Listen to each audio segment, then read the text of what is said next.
नमस्कार जी। आज हम आपको बताएंगे कि मंडी बुक सॉफ्टवेयर के अंदर आपने क्रेडिट का लेन देन कैसे करना है, क्रेडिट की एंट्री कैसे करनी है, क्रेडिट आते कैसे हैं, उसको आपने इशू कैसे करना है।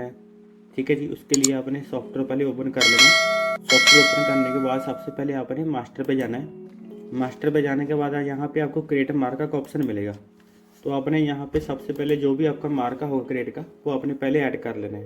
जैसे मान लीजिए मेरे को AFC का मार्का है, इसको मैंने इसे सेव कर दिया।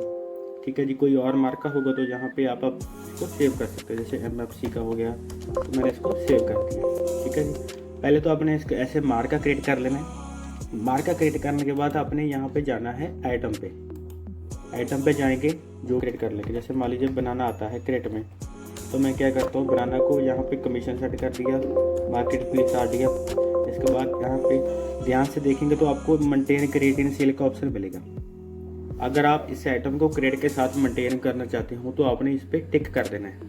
जब इस पर आप टिक करेंगे एंटर करके आप इसको सेव कर देंगे। ठीक है जी। एक मैं आइटम और क्रिएट कर लेता हूँ जो बिना क्रेडिट के मतलब मैनेज करनी है। तो मैं क्या करता हूँ, पपीता नाम का आइटम बना लेता हूँ। पपीता को मैंने ऐसे ही एंटर कर दिया, बट मैं क्या करूँगा, पपीता को क्रेडिट के हिसाब से मैनेज करूँगा बिना इसके टिक किए। तो उसके लिए आपको बताऊँगा कैसे करना है। दो तरीके से एंट्री होती है क्रेडिट की। एक तो होती है सेल के टाइम। कई बार जैसे कि एक ही एंट्री के अंदर आपने सेल के अंदर कस्टमर को माल भी दे दिया और क्रेडिट भी दे दिया एक ही एंट्री के अंदर। और दूसरी एंट्री होती है कि आपने पहले माल दे दिया कस्टमर को और इसके बाद क्रेडिट की एंट्री अलग से करना चाहते हो। दोनों तरीके से एंट्री होती है। तो मैं सबसे पहले वाली एंट्री होती है जो सेल के टाइम ही आपने मतलब माल क्रेडिट इशू करना है, उसके बारे में बताते हैं। तो क्या करना है, एंट्री पे जाना है। तो यहाँ पे आपने अराइवल एंट्री कर लेनी है।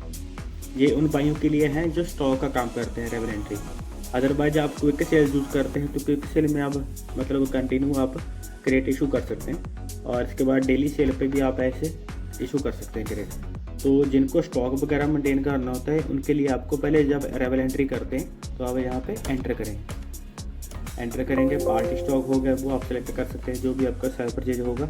और गाड़ी नंबर वगैरह जो भी आपका गाड़ी नंबर होगा वो आप यहाँ पे डाल सकते हैं। किस पार्टी से आपका माल आ रहा है वो आप यहाँ पे सेलेक्ट कर लेंगे। इसके बाद जो आइटम आ रही है, जैसे मान लीजिए मेरे पास 2 आइटम बनी हुई है, बनाना और पपीता।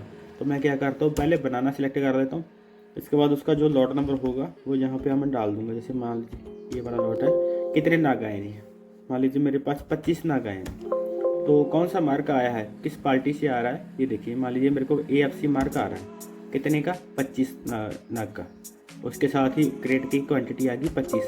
इसको मैं ऐड आइटम कर देता हूँ। जब इसको हम सेव करेंगे, सेव करने के बाद ओके कर देंगे। आपने इसको माल को बेचना होगा तो आप यस कर देंगे, अदरवाइज इसको नो कर देंगे। तो इसके बाद क्या करना है, आप क्रेडिट एनालिसिस पे जाना है।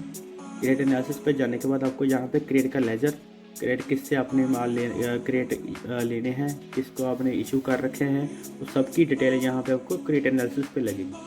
तो आपने क्रेडिट लेजर पे जाना है, ओके करेंगे तो आपको यहाँ पे पता चल जाएगा कि आपने 16 तारीख को क्रेडिट रिसीव किया है AFC मार्का का 25। ठीक है जी। यहाँ पे आपका 25 क्रेडिट आ गया। इसके बाद क्या करते हैं कि मान लीजिए जितनी आपके पास क्रेडिट आते जाएंगे वो तो आपको शो होते जाएंगे। इसके बाद जो आपने सेल करनी है, जैसे क्विक सेल करते हैं, डेली सेल करते हैं या स्टॉक सेल करते हैं, सभी में ये लागू होएगा क्रेडिट वाला। तो मैं क्या करता हूँ, स्टॉक सेल पे जाता हूँ, एंटर करता हूँ। इसके बाद मैंने सप्लायर का नाम सेलेक्ट कर लिया। यहाँ पे जितने आपके पास नाग होंगे वो आपको यहाँ पे ऊपर अवेलेबल पे शो हो जाएंगे। किस पार्टी को आपने, मान लीजिए मनीष को सिलेक्ट किया तो मैंने कौन सी वैरायटी, ये लैब लॉट नंबर सेलेक्ट कर लिया। इसके बाद कितने नाग, मान लीजिए मेरे को 15 नाग उसको सेल करने हैं। रेट वो जो आपका रेट होगा वो आप यहाँ पे डाल देंगे। ठीक है जी। इसके बाद कौन सा मार्का, ये देखिए यहाँ पे आपको क्रेडिट मार्का शो हो रहा है। अगर आपके पास दूसरा मार्का भी होगा वो भी आप बेच सकते हैं, कोई प्रॉब्लम नहीं है। बट यहाँ पे जो आपके पास मार्का है अवेलेबल वो आप यहाँ पे मैं सिलेक्ट कर रहा हूँ AFC का। मैंने इसको 15 क्रेडिट इशू कर दिया जी। ठीक है जी। मैंने इसको कर दिया सेव। सेव करने के बाद आप ध्यान से देखेंगे क्रेडिट रिपोर्ट में, तो यहाँ पे मैं क्रेडिट रिपोर्ट जैसे चेक कर सकता हूँ। ये देखिए मेरे पास AFC का मार्का था, मैंने उसमें से 15 इशू कर रखे हैं, 25 रिसीव कर रखे हैं। तो क्रेडिट का बैलेंस मेरे पास 10 बचता है। ये क्रेडिट की रिपोर्ट होती है, पार्टी वाइज नहीं है। पार्टी के लिए आपको यहाँ पे क्रेडिट लेजर पे जाना होता है। ठीक है। क्रेडिट रजिस्टर पे आप चेक कर सकते हैं कि कितने आपके पास credit issue only, received only, दोनों आप पार्टी मतलब दोनों एंट्री सेलेक्ट कर सकते हैं।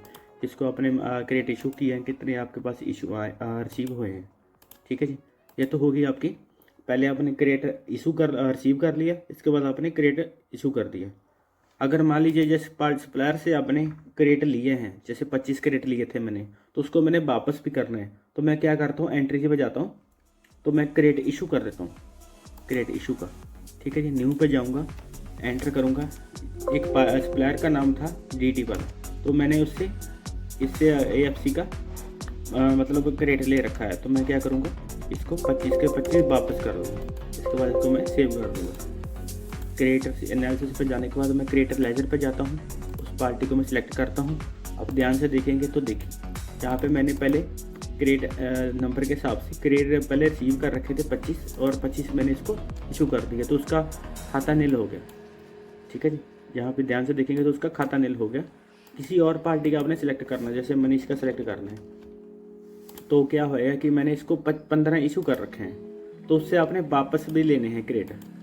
तो इसके लिए आपने एंट्री पे जाना है, क्रिएट रिसीव पे जाएंगे। अगर आपने इशू करना है किसी को क्रिएट इशू, और आपने अगर क्रिएट आते हैं आपके पास तो क्रिएट रिसीव, सिंपल तरीका है। ठीक है जी, यहाँ पे मैं क्रिएट रिसीव पे जाता हूँ, न्यू पे जाता हूँ, एंटर करता हूँ, पार्टी का नाम सेलेक्ट कर लूँगा। इसके बाद जो जितने उनके पास मार्का होगा वो आपको यहाँ पे शो हो जाएगा, जैसे क्रिएट बैलेंस के नाम का। ठीक है जी, मान लीजिए 15 में से उस बंदे ने मेरे को 12 रिसीव करवा दिए, मैंने इसको सेव कर दिया। ओके, तो मैं क्रिएट लेजर पे दोबारा जाता हूँ, ओके करता हूँ, तो आपको पता चल जाएगा कि मैंने उसको 15 इशू कर रखे थे, और इसके बाद उसने 12 रिसीव कर लिए, तो कितने बचे हैं 3, तो यहाँ पे 3 का बैलेंस आपको शो हो जाए। ठीक है जी, ये होती है क्रिएट के लेन देन की एंट्री। सिंपली जैसे आपके पास माल आता है, उसको अपने मैनेज करना है। आता है माल, उसको आप वापस दोबारा बेचते हो, इसके बाद सेल करते हो। सेल के टाइम आपने किसी पार्टी को क्रिएट इशू किया, या मतलब उसके बाद उससे वापस ली, ये तो होती है क्रिएट की एंट्री। अगर आप भाई बोलते हैं कि सिंपल, बिल्कुल सिंपल, कि मेरे को सेल के झंझट में नहीं पड़ना, बिल्कुल सिंपल तरीके से मैंने उस सेल की एंट्री अलग करनी है, मतलब क्रिएट अलग करना है, तो बिल्कुल सिंपल होता है। क्रिएट इशू पे जाएंगे तो न्यू करेंगे, यहाँ पे पार्टी का नाम, जिस पार्टी को अपने क्रिएट इशू करना है वो आप यहाँ पे सिलेक्ट कर सकते हैं। ठीक है जी, मान लीजिए मेरे को इस पार्टी को एक मार्का सेंड करना है, यहाँ पे एंटर कर देंगे। ठीक है जी, इस पार्टी को मेरे को ये वाले भेजने हैं क्रिएट। ठीक है, ऐसे आप पार्टियों को मतलब इशू कर सकते हैं। ठीक है जी, उससे अगर माल वापस आता है क्रिएट का, तो आपने क्रिएट रिसीव कर लेना, सिंपल तरीका है। ठीक है, यहाँ पे आप सिलेक्ट करेंगे, ये देखिए। ठीक है, ऐसे आप इसको क्रिएट इशू और रिसीव कर सकते हैं सिंपल तरीके से।